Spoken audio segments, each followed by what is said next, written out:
Today's episode is all about Mother's Day brunch. So if you're hosting something or you want to prepare something nice for your mother, we have two great recipes. One is sweet and one is savory, and I've got a couple little interesting tricks for you guys today. So let's get started.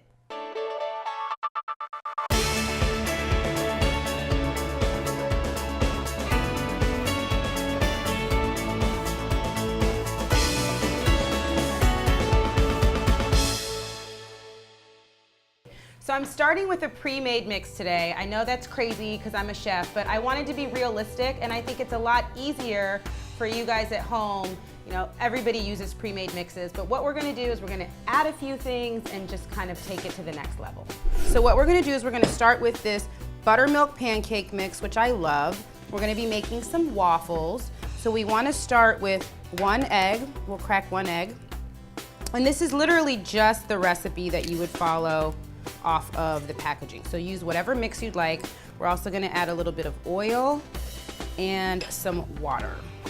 So this is really the basic recipe for the mix, but I'm gonna show you guys my little tricks for making it just a little bit jazzier.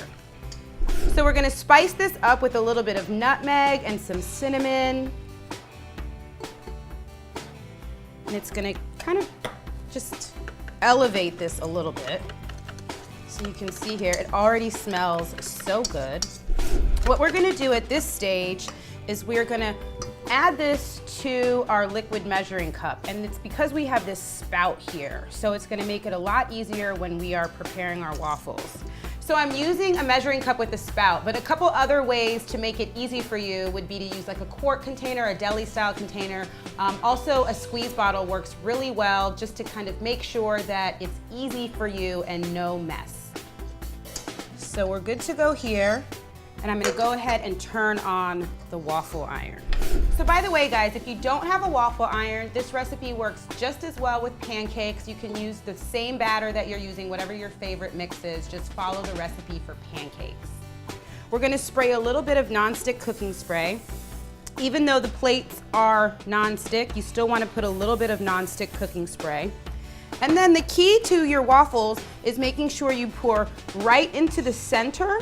And you don't want to pour all the way to the edge because, as you know, once you close it, the mix is going to spread. So we'll put about 2 to 3 tablespoons worth of batter until you get to right about here is a good place to stop. And then you're going to go ahead and close your waffle iron just like that.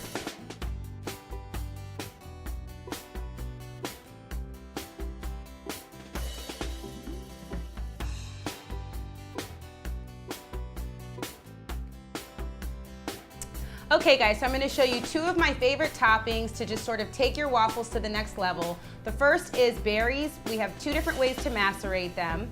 So you can add a little bit of sugar, or today what we're gonna do is add a little bit of orange liqueur.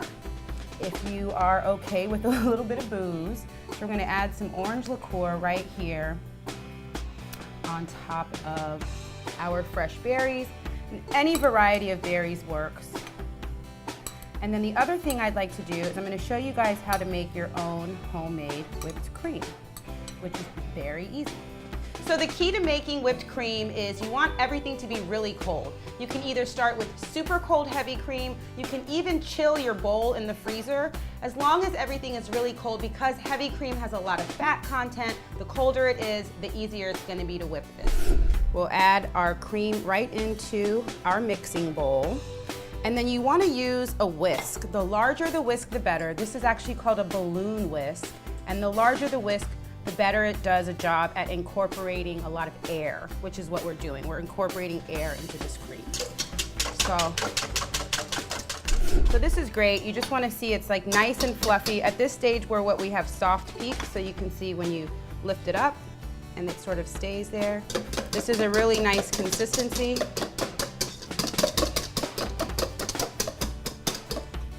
And we are ready to present our waffles. So we're going to take some of our berries. We'll go ahead and put those on top.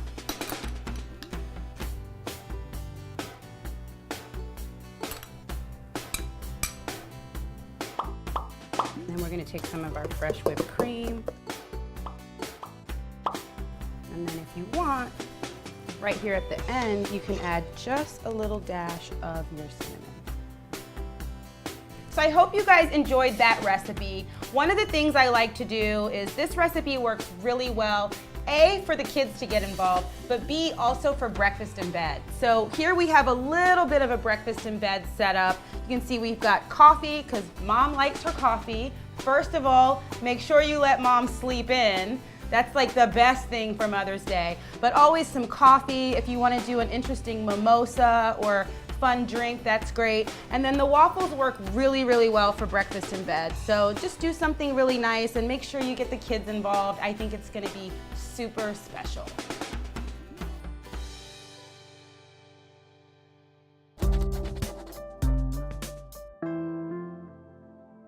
I've got a quick tip for you to keep your mushrooms fresh longer.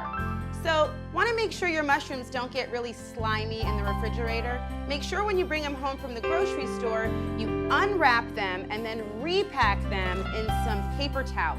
You'll literally just transfer them into a bowl. If you'd like, you can actually use a mushroom brush or a paper towel to clean them first, and make sure you just leave them nice in a bowl with paper towel to get enough air in the refrigerator.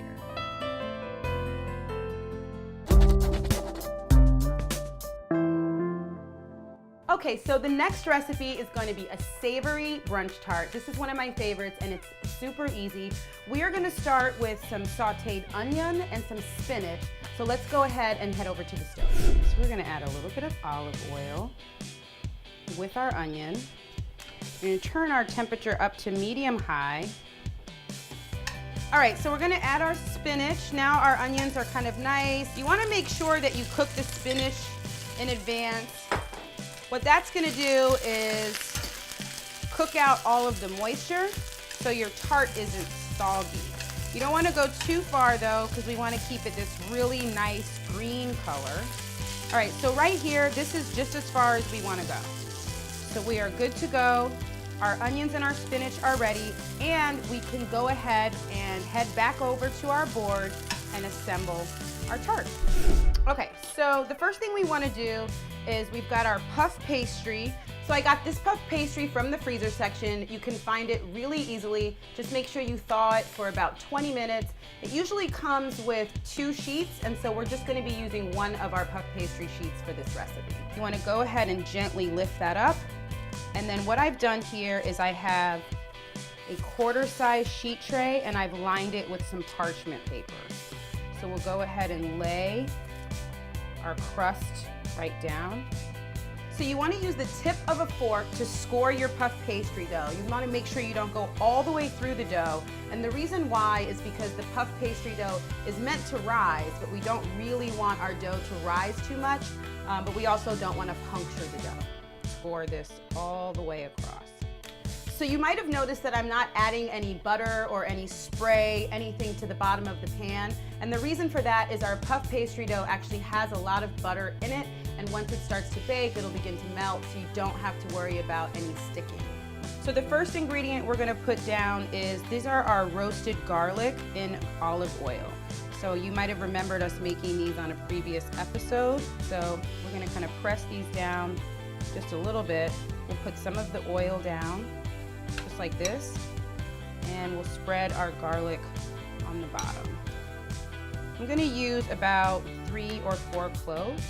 I love roasted garlic. It's gonna be a lot milder and almost have a sweetness to it. Next up, I'm gonna add a little bit of artichoke. So these are artichoke hearts that you can find in the jar. They're marinated in olive oil. So we'll go ahead and just chop these. Just a rough chop is fine. These are so delicious. One of my favorites. As you can tell, we're really kind of putting together a very kind of Mediterranean flavor profile here. So we'll go ahead and put our artichokes down. We'll go ahead and add the spinach and the onions that we sauteed earlier. All right, next up, we've got some beautiful tomatoes. Today I'm using these heirloom baby Komodo tomatoes. Any tomatoes will work fine. I just found these, I thought they were really pretty, so I went with these. So I'm gonna add a few of these. We're gonna top with some feta cheese. You can really use any kind of cheese, but I love the feta. It has a nice briny and saltiness to it that plays really nice with all of these kind of Mediterranean ingredients. And just make sure that you don't use any additional salt in this recipe because feta is very salty. We're just gonna add some freshly ground pepper, and that is it before we go into the oven. So we'll put that all around. All right, and we are ready to go into the oven. So this is gonna bake for about 20 to 25 minutes, and you are looking for a really nice golden color on the crust.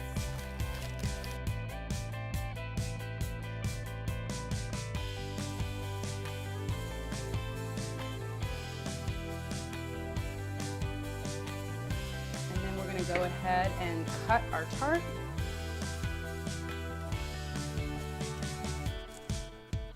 And then we'll go ahead and plate this up. So here we have our open-faced Mediterranean style tarts. All right, now check out this week's Conversations with Christian. Yeah. He is. That's your brother? Yeah. I love Ashton. He's the best brother ever. I thought they were going to build an underground bridge that goes from here all the way to Mommy's house. We can't go down there I know. because that's dangerous. Very dangerous. People can't go down there. Right, Mommy? Right, baby.